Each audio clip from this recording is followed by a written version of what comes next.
This is a story of finance gone wrong. The Credit Suisse story is a story of one of Switzerland's most important institutions, one of the most important banking institutions in Europe. A bank which ignored risks, ignored red flags. We are in a very challenging situation. We need to address that. There is a cultural issue at the bank, good financial results at any price. It's a tale of scandal after scandal. But at certain points during this has gotten quite hard to believe. You have Bulgarian drug smugglers, oligarchs. General chaos at one of the world's top wealth managers and investment banks. A bank that used to be a national pride, now trying to recover from that. S&P Global downgraded Credit Suisse AG. We have taken very decisive steps. Credit Suisse let its commercial team override its risk team, and what we're seeing now is historic scandals, but also some more recent scandals. It's just created the basket case Bank of Europe. Let's roll back the clock to 1856. Alfred Escher, the 19th century industrialist, he's looking to modernize Switzerland. He sets up his own bank we know today as Credit Suisse. What a lot of people maybe outside of Switzerland don't quite understand is just how integral Credit Suisse is to the history of Switzerland. I'm Axel Lehmann, Chairman Credit Suisse Group since January this year. Banking is really part of the fabric of Switzerland, and Credit Suisse was very instrumental to the economic success of Switzerland. It's a big honor to be asked to chair such a great organization with that legacy. I mean, Credit Suisse is fundamentally at its core a private bank. It's a bank that caters to very rich individuals. So the central cog is the wealth management business, and this really is the driving engine for the bank. It provides financial services, it provides advice, and it helps protect the wealth of the world's richest people. Connected to that cog are the asset management business, which invests a lot of those funds. The investment bank, which is tied, not only will they manage their wealth, but they'll help them run their businesses, they'll help them provide financing, loans, help them with IPOs, listing their companies. And then you also have the Swiss Domestic Bank. It's a global organization with these components that interlock together. Governance and risk management is essential, where we have all these different services provided to customers, which may create conflicts of interest. A huge amount of the world's very wealthy have relationships with Swiss banks. Switzerland has a long history of the rule of law. The Swiss franc is very stable. Switzerland has its historic bank secrecy laws. Clients can be guaranteed a huge amount of discretion. Combine that with its steadfast neutrality through multiple world wars. Then there is also, of course, the concierge concept of Swiss banking. You will be looked after. Their luxury venues, all of that is a package that they use to lure the super rich. In Zurich, you have two main banks. You've got Credit Suisse and you've got UBS. Credit Suisse has, in recent years, played the junior partner. But actually, Credit Suisse is, within Switzerland, seen as much more of the Swiss National Bank. The clue is in the name, and it is quite literally the Bank of Switzerland. And if you go to Zurich, right in the center, the Paradeplatz Square, there are its two major financial institutions, literally meters from each other. Credit Suisse is innovative, a bit more aggressive, probably also more risk-taking. UBS is much more structured, more boring, but also less risky. Credit Suisse, on a relative scale, was probably one of the least affected banks by the financial crisis. UBS was the bad boy. It had to be bailed out. They had insider trading scandals. There wasn't the requirement on them to really face up to a lot of the problems that had emerged in the run-up to the financial crisis in the immediate years afterwards. It's almost as though they didn't get the memo in 2008 when we had the last banking crisis. We've seen many banks rehabilitate and change how they operate. Credit Suisse has not. Early 2019, and the cogs really start to come loose at Credit Suisse. The chief executive at the time, Tidjane Thiam, he's a debonair, gregarious, international financier celebrity. One of the people he brought in was a former auditor from EY, Iqbal-Khan, hyper-ambitious. But the two men, whether it was Tidjane Thiam's leadership style or Iqbal-Khan's vaulting ambition, started to fall out. Iqbal-Khan had bought the house directly next to Tidjane Thiam on the so-called Gold Coast of Lake Zurich and proceeded to knock the entire thing down. Anyone that's had a neighbor with construction work knows how annoying this is. But it's particularly annoying, I think, when it's one of your subordinates and the work is consistently going on, even on Saturdays, and they're building a bigger house than you. So Tidjane Thiam accused Iqbal Khan of building a big window which looked into his lounge, and in response planted some rather large trees, blocking Mr. Khan's view of Lake Zurich. The two men's partners got into a bit of an argument, and it very nearly came to blows. Khan was poached by UBS. Usually when a big bank or a wealth manager leaves, they have a long period of gardening leave. You are not allowed to work, you're not allowed to talk clients, you're not allowed to poach staff. And Zurich is a small town. You can walk across it in about 25 minutes. So it's impossible not to bump into clients, customers, potential hires. Someone at Credit Suisse decided to hire a spying firm. These people started following around Iqbal Khan, and he noticed. He stopped his car in the center of Zurich and confronted them. This is something that usually you watch on TV, cars following another car, and this is something not in Swiss culture. A lot of this was around the bickering between Iqbal Khan and Tidjane Thiam, doing unneighbourly things to each other. And I think that probably struck a lot of Swiss as being deeply inappropriate and not discreet, conservative. It emerged that Iqbal Khan wasn't the only person Credit Suisse had tailed.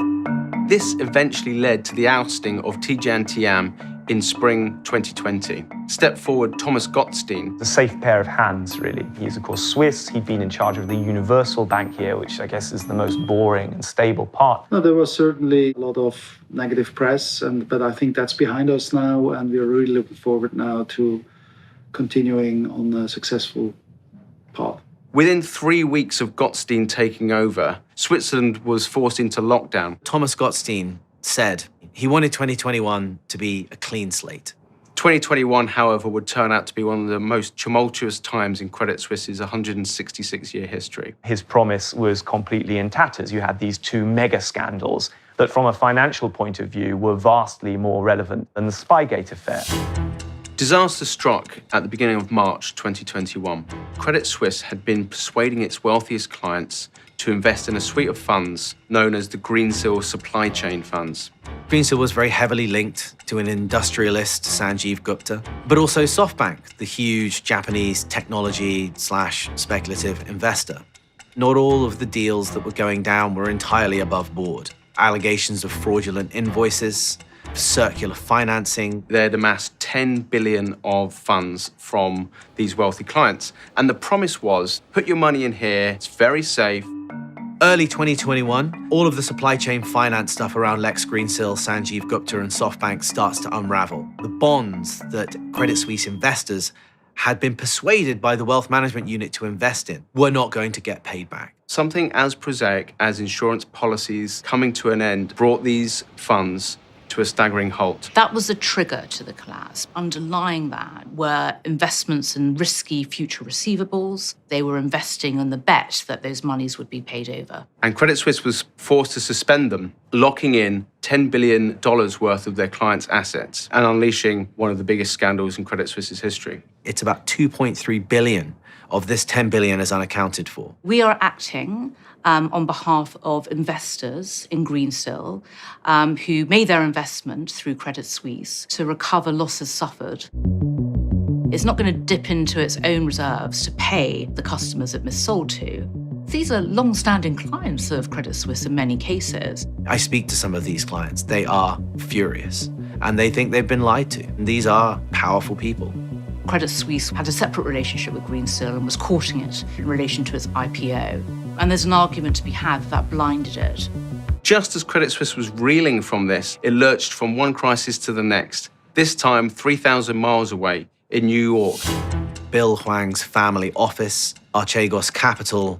Bill Hwang had made oversized bets on a few stocks using enormous leverage from the so-called prime brokerage businesses of a number of global banks. None of the banks knew quite how much leverage Bill Hwang had. It's actually 160 billion. Lots of banks were caught in this. Morgan Stanley, UBS. Credit Suisse was left nursing $5.5 billion worth of losses, its biggest trading loss in its entire history. It sent its share price tumbling. Regulators were pouring all over it. Its clients were preparing lawsuits against it. And this obviously raised all kinds of questions, how the bank's different cogs were fitting together. Bill Hwang had strong relationships with some of the bank's top executives from Asia. through to the UK, Credit Suisse was really bending over backwards to please him, to give him more leverage through its investment bank in order to run more of his money. A credit loss of such a magnitude to a single party highlights indeed deficiencies in risk management. So the bank spirals further down into crisis. It has to raise capital from its long-suffering investors. The bank has to publish an absolutely excoriating report from an external law firm. The report showed stunning deficiencies. And yes, this reflects risk culture, which Credit Suisse now clearly says has to change. Problematic client relationships within wealth management, prime broking, and investment banking businesses can spiral out of control if you don't have the right culture, you don't have the right procedures, and you don't have the right technology in place. It is a very deep-rooted issue which really needs time to be solved. Credit Suisse needs to draw a line under this scandal. It needs to hire a heavy hitter to replace embattled and I think at this point discredited chairman Urs Rona. So they turn to a big deal banker, Sir Antonio Horta Osorio, who was knighted for his turnaround of Lloyds Bank after the financial crisis in the UK. The idea was that AHO, as he is often known in the industry, would cut a lot of risk, which really harmed its ability to generate returns. This was seen as the medicine that was required. I am Vincent Kaufmann. I am the CEO of the ESOS Foundation, created by two Swiss pension funds to promote sustainable investment. We do represent at the Credit Suisse general meeting between 3 to 5%. We were a little bit surprised. We were expecting someone from maybe the Swiss economy, but then we look at his CVs, his track records, and we said, that's not a bad idea. A good person with a very good knowledge of the private bank and wealth management, less on the investment bank, and that was for us something we also always push. Reduce this exposure to investment bank, to risky asset. Antonio is Portuguese. He is very talented, and he knows this, but he's not Swiss.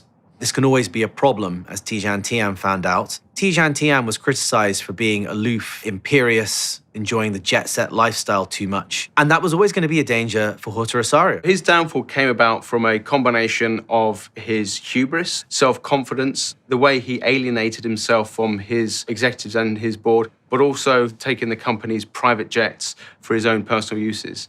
The sheer number of trips he's been taking to Lisbon, which is not a major revenue earner, it's pretty obvious he's using the private jet to go home a lot. At the heart of the COVID lockdowns, he flew into London to attend on the same day the Wimbledon tennis finals, and that very evening watched England lose on penalties to Italy in the European Championship final. By doing so, he had contravened the UK's COVID rules. As a new chair, you want to change the culture. You have to be free of any scandals and reputational issues. When you start violating rules yourself, then we have a major issue. There was a kind of sense that here was yet another outsider being brought in to try and change or manage Credit Suisse, but who had moral failings. And ultimately he had to go. And the bank is back in crisis again. One of the main scandals that afflicted Tidjane Thiam's time at Credit Suisse was a terrible incident where some of their staff collaborated with a middleman and a Russian bank, VTB, to sell 3 billion of bonds to the country of Mozambique, ostensibly to build a fleet of amphibious warfare vehicles to protect a separate fleet of tuna fishing boats. But a significant amount of this money was embezzled by the various bankers involved, the middlemen, and local officials. We're acting on behalf of bondholders who are suing Credit Suisse in connection with bonds they arranged and issued in favour of Mozambique. The debt is unpaid and undue and owing, and it stands at 200 million. So Credit Suisse has settled with all three regulators that investigated it: the UK, the US, and Switzerland. We're talking a really big deal here. It was around $11 billion, in part because all world aid was withdrawn, and they significantly suffered as a consequence of that. And $11 billion translates to around $400 per individual. So a country that was already struggling really struggled significantly as a consequence. 2022 has been a long way from the clean slate that Gottstein promised a year earlier. Beneath that very respectable service and all of those kind of marble lobbies and very smart entranceways, there have been a whole series of dubious dealings over the years. Credit Suisse has been in this long-running dispute over allegations that it helped a Bulgarian former wrestler run his international cocaine smuggling ring. Here was a case that was removing the cover so that we could see the kind of inner mechanics and the way that the bank had functioned over many years, and how risk management or anti-money laundering practices were really completely irrelevant. This was historic, of course, in 2004 and 2007. The details are shocking. Their due diligence for their clients is putting Bulgarian news articles into Google Translate and attempting to read them. What was really crucial was protecting the secrecy of clients, even to the point where headlines about assassinations, drug smuggling weren't enough to dissuade risk management from continuing to take money from those clients. And it just raises the question, how many other clients like this do they have? It looks like an emerging countries where there is absolutely no regulation, criminal involved, and money laundering at this level is it's unbelievable. Just as they're reeling from accidentally financing a cocaine smuggling ring, they get hit by another one of these global data leaks, so-called Swiss leaks, data dump. This detailed lots of cases where the bank had previously offered a sanctuary to dirty money flowing around the world from family members of kleptocrats and oligarchs, corrupt government officials and criminal organizations. Unwanted links to potential human trafficking, embezzlement. Credit Suisse confirmed 90% of those accounts are now closed since 2015. There is still 10% of the accounts which are still under scrutiny. So ESOS at the General Meeting 2022 requested a special audit on this affair, Swiss leaks, and on the Green Seal affairs. Because of course the board is requesting internal investigation, but they pay the internal investigation and can decide what they want to publish or not publish. Because for the Green Seal case, they decided not to publish the investigation. The regulator here, FINMA, say that they take a very hard line, but crucially, it all goes on behind closed doors. It's very hard to get a sense of whether the Swiss are taking it seriously or not. And they say, oh, don't worry, FINMA is doing its work. So as investors, shareholders, or stakeholders of the bank, we don't have any clue of what happened.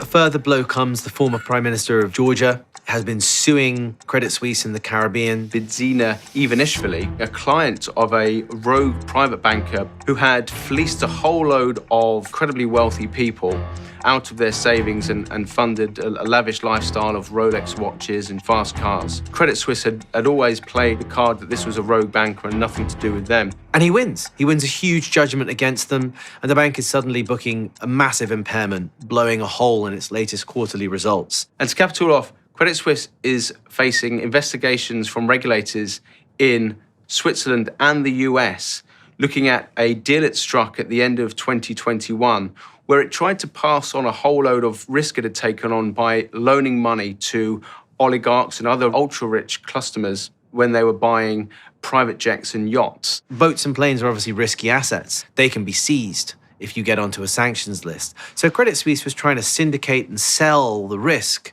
of financing some of these assets out to hedge funds.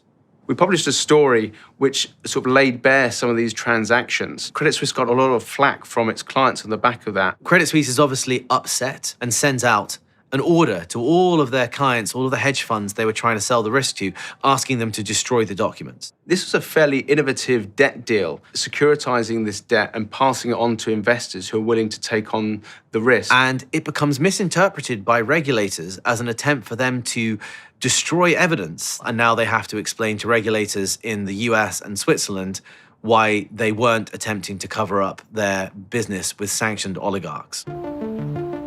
The remuneration system gives a wrong incentive to the client relationship manager, trying to get some net new money at any price. Risk-taking was in fact rewarded. It also doesn't appear to have the right systems and checks and balances. We as an organization should have better monitored and controlled certain behaviors. Governance and the risk management is for every financial institution critical and central. If you're looking at the future viability of its business, you've just got some of their top staff in the investment bank, in the wealth management unit, leaving.